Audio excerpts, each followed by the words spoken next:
स्वागत है मेरे YouTube चैनल मैथ की पाठशाला बाय विजेंद्र। मेरा नाम विजेंद्र है। आज हम कक्षा 11 की प्रश्नावली 1.2 के परिचय में अध्ययन करेंगे कि इस प्रश्नावली 1.2 में क्या-क्या टॉपिक आने वाले हैं। तो जिसमें कि आप देख रहे हैं कि पहला टॉपिक है समुच्चयों के प्रकार। इस समुच्चयों के प्रकार यहाँ पर कितने प्रकार होते हैं समुच्च के, यहाँ आप देख सकते हैं। एकल समुच्च, दूसरा है रिक्त समुच्च, तीसरा परिमित समुच्च और चौथा है अपरिमित समुच्च। फिर अगला टॉपिक रहेगा परिमित समुच्च की कोटि, अगला समतुल्य समुच्च एंड लास्ट इसमें टॉपिक रहेगा समान समुच्च। तो पहला है समुच्चयों के प्रकार। समुच्चयों के प्रकार में पहला आता है एकल समुच्च। एकल समुच्च वैसे वो समुच्च होते हैं जिनमें केवल एक ही अवयव विद्यमान हो, तो वह समुच्च एकल समुच्च कहलाते हैं। जिस समुच्च में केवल एक ही अवयव विद्यमान हो उसे एकल समुच्च कहते हैं।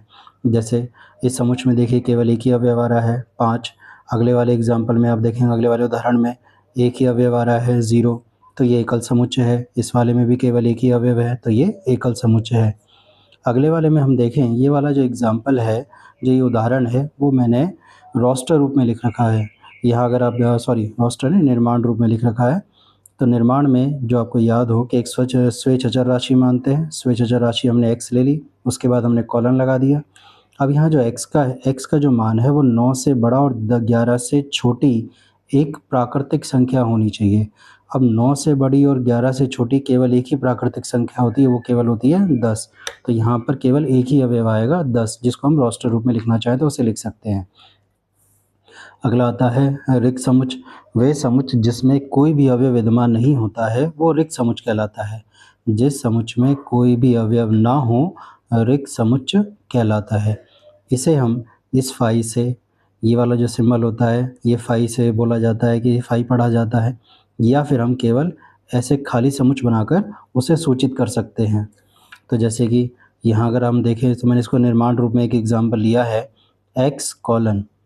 x का मान 2 से बड़ा और 3 से छोटी एक प्राकृतिक संख्या बताइए।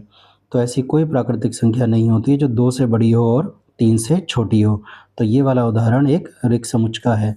यहाँ पर अगर हम टिप्पणी में देखें तो जैसे कई बार मैं देखता हूँ बच्चे जो हैं, अगर किसी रोस्टर रूप में कोई अवयव 0 डाल दिया तो बच्चे तुरंत कह देते हैं कि सर ये रिक्त समुच्च है, जबकि ये रिक्त समुच्च नहीं है, ये केवल है एकल समुच्च, क्योंकि इसमें एक अवयव आ रहा है।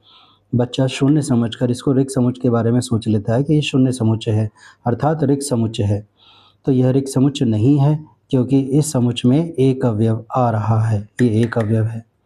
अगला आता है परिमित समुच्च। जिस समुच्च में अवयवों की संख्या सीमित हो उसे परिमित समुच्च कहते हैं। इसको हम ऐसे भी कह सकते हैं कि परिमित समुच्च वो समुच्च होते हैं जिनमें अवयवों की संख्या आप गिनकर बता सको कि इसमें इतने अवयव विद्यमान हैं, तो वो परिमित समुच्च कहलाते हैं। जैसा कि इस वाले समुच्च में अवयव 3 आ रहे हैं, 2, 4, 6, तो हम इन अवयवों को गिन सकते हैं। इस समुच्च में अवयव है 3, जो कि है 2, 4 और 6, तो इस समुच्च में अवयव गिन के बता सकते हैं। तो ये समुच्च कहलाता है परिमित समुच्च। अगला आता है समुच्च A, E, O, U, I, F। ये समुच्च के अवयव हैं जिनमें हम गिनकर बता सकते हैं कि इसमें 6 अवयव आ रहे हैं, तो ये परिमित समुच्च है। अगला x कॉलन। x जो है वो 15 से बड़ा, 15 के बराबर, और x जो है एक प्राकृतिक संख्या। यहाँ पर एक ऐसी प्राकृतिक संख्या आपको बतानी है जो 15 से तो छोटी हो और 15 के बराबर हो। तो हम 15 से छोटी वाली प्राकृतिक संख्या, हमें सबको पता है कि प्राकृतिक संख्या 1 से प्रारंभ होती हैं। तो 1, 2, 3, 4, 5, 6, 7, 8, 9, 10, 11, 12, 13, 14 और 15। तो हमने इसमें कितनी अवयव लिख दिए हैं? 15 अवयव लिख दिए। हम इसमें समुच्च में गिनकर बता सकते हैं कि इस समुच्च में 15 अवयव विद्यमान हैं, तो इसलिए यह परिमित समुच्च है। अगले वाले एग्जाम्पल में भी आप देखें तो इसमें भी केवल एक ही अवयव विद्यमान है, अवयव है केवल 0, तो ये एक रिक्त समुच्च है। अगला आता है अपरिमित समुच्च। अपरिमित समुच्च होते हैं वो समुच्च जिसमें अवयवों की संख्या असीमित हो, अर्थात जिसमें हम अवयव गिनकर नहीं बता सकते कि इस समुच्चय में कितने अवयव विद्यमान हैं। जिस समुच्चय में अवयवों की संख्या असीमित हो उसे अपरिमित समुच्चय कहते हैं। जैसे कि एग्जाम्पल में 2, 4, 6 डॉट डॉट डॉट, इसमें हम नहीं बता सकते कि इसमें कितने अवयव विद्यमान हैं, तो इसलिए यह अपरिमित समुच्चय है। उसी प्रकार अगले वाला एग्जाम्पल है, उदाहरण जो है 20, 21, 22, 23, dot dot dot so on, ये आगे तक चलता जा रहा है, अनंत तक जा रहा है। इसमें हम नहीं बता सकते कि इसमें कितने अवयव विद्यमान हैं, तो ये अपरिमित समुच्चय है। उसी प्रकार निर्माण रूप में अगर हम एक उदाहरण देखें तो x बराबर 3 की घात n, यहाँ जो n है वो एक प्राकृतिक संख्या है, तो यहाँ पर n का मान अगर हम रखते चले जाएं, प्राकृतिक संख्याएं x बराबर है 3 की घात n, और यहाँ जो n है वो एक प्राकृतिक संख्या है, तो हम यहाँ मान रखते चले जाते हैं। n का मान रखते हैं सबसे पहले 1, 3 की घात 1, अगला n का मान हमने रखा 2, 3 की घात 2, अगला n का मान रखा 3, प्राकृतिक संख्या रखते चली जाइए घात में, 3 की घात 4, 3 की घात 5, 3 की घात 6 डॉट डॉट डॉट, तो ये कभी ख़त्म नहीं होने वाला है, तो इसलिए ये अपरिमित समुच्चय है। अगला आते हैं परिमित समुच्चय की कोटि। परिमित समुच्चय की कोटि क्या होती है? परिमित समुच्चय में विद्यमान विभिन्न अवयवों की संख्या को समुच्चय की कोटि कहते हैं। इसे संकेत NA, किसी भी जिस समुच्चय की आपको कोटि निकालनी है उस समुच्चय को पहले लिखा जाएगा, उससे पहले फिर यहाँ पर या तो आप n से निरूपित कर सकते हैं या फिर O of A, order of A द्वारा निरूपित करते हैं। जैसे कि हम कहते हैं अगर किसी समुच्चय में 6 अवयव विद्यमान हैं तो उस समुच्चय की कोटि हो जाएगी 6। अगर किसी समुच्चय में 15 अवयव विद्यमान हैं तो उस समुच्चय की कोटि हो जाएगी 15। अगर एक समुच्चय में कोई भी अवयव विद्यमान नहीं होता है तो उस समुच्चय की कोटि हो जाएगी 0। तो उदाहरण देखते हैं, जैसे कि पहला उदाहरण है ए समुच्चय में जिसमें आप देख रहे हैं 4 अवयव है, तो इस समुच्चय की कोटि है 4। Number of A is equal to 4, यानी कि समुच्चय ए की कोटि 4। अब अगला बी समुच्चय है जिसमें आप देखिएगा 1, 2, 3, 4, 5, 6, 7, 8 अवयव हैं, तब बी समुच्चय की जो कोटि है वो है 8। अगला सी समुच्चय, इसमें आप देख सकते हैं कोई भी अवयव विद्यमान नहीं है, तब सी समुच्चय की जो कोटि है वो है 0। अगला डी समुच्चय में एक अवयव विद्यमान है, तब ऑर्डर ऑफ डी की कोटि है 1। अपरिमित समुच्चय की कोटि परिभाषित नहीं होती है, क्योंकि हमें पता है अपरिमित समुच्चयों में अवयवों की संख्या अनंत तक होती है, तो इसलिए वहाँ पर उसकी कोटि परिभाषित नहीं की जाती है।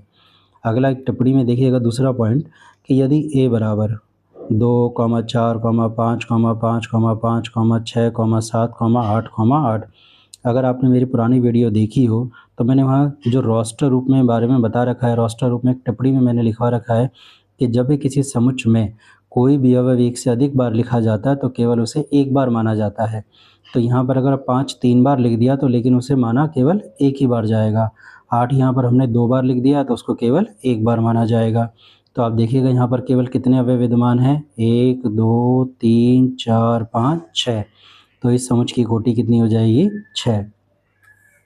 अगला है समतुल्य समुच्चय। दो समुच्चय जिनमें अवयवों की संख्या समान हो उन्हें समतुल्य समुच्चय कहते हैं। ध्यान रखिएगा, इसमें दो समुच्चयों में अवयवों की संख्या समान होनी चाहिए, ना कि अवयव समान होने चाहिए।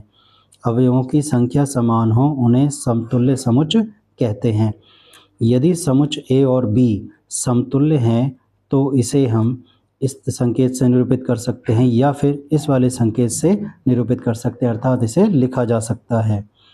समतुल्य समुच्चय में ज़रूरी नहीं है कि अवयव बिल्कुल एक जैसे हों, केवल उनकी गिनती बराबर होनी चाहिए, अर्थात उनकी संख्या बराबर होनी चाहिए। जैसा कि आप देखिएगा, उदाहरण लेते हैं। पहला उदाहरण है, समुच्चय में हमने 3 अवयव लिए, 5, 6 और 7, केवल 3 अवयव हैं। तथा समुच्चय बी में भी अगर आप देखें तो केवल 3 अवयव है। तो समुच्चय ए और समुच्चय बी में अवयवों की संख्या समान है, तो इस वजह से ये दोनों समुच्चय समतुल्य समुच्चय कहलाएंगे, जिसे हम लिख सकते हैं इस प्रकार से। अगला, यदि समुच्चय ए बराबर 2, 4, 6, 8, इसमें आप देखिएगा 4 अवयव आ रहे हैं। इस समुच्चय बी में भी 4 ही अवयव हैं, 0, 1, 2, 4, तब ये ए और बी समतुल्य समुच्चय हैं।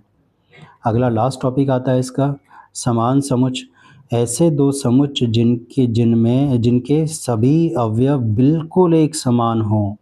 ध्यान रखिएगा, समतुल्य समुच्च में और समान समुच्चों में अंतर है। समतुल्य समुच्च में अवयवों की संख्या समान होनी चाहिए, जबकि समान समुच्च में अवयव समान होने चाहिए। ऐसे दो समुच्च जिनके सभी अवयव बिल्कुल एक समान हों, उन्हें समान समुच्च कहते हैं। यदि समुच्च ए और बी समान है तो इसे ए बराबर बी से निरूपित किया जाता है। जैसा कि ए बराबर 1, 2, 3, 4, इसमें समुच्च में केवल 4 अवयव हैं तथा बी में भी आप देखिएगा 3, 1, 2, 4 अवयवों की संख्या भी समान है और अवयव भी समान होने चाहिए।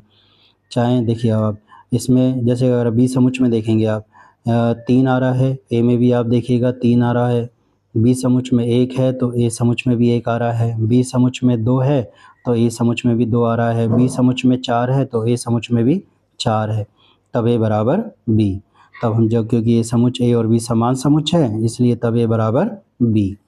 दूसरा एग्जाम्पल, यदि ए बराबर 1, 2, 3, 3, 3, 4 तथा बी बराबर 4, 1, 3, 2 तब ए बराबर बी। अब जरा देखिएगा इस वाले में, यहाँ पर एग्जाम्पल में इस वाले उदाहरण में देखिएगा समुच्च ए में 3 को हमने कितनी बार लिख रखा है? 3 बार, क्योंकि ये रोस्टर रूप में लिख रखा है और रोस्टर रूप में हमें पता है एक अवयव को एक से अधिक बार अगर लिख देते हैं तो केवल उसे एक बार माना जाता है।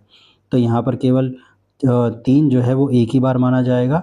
तो यहाँ पर अवयवों की संख्या 4 है, 1, 2, 3 और 4 और यही अवयव जो है 1, 2, 3 और 4 समुच्च बी में भी आ रहे हैं।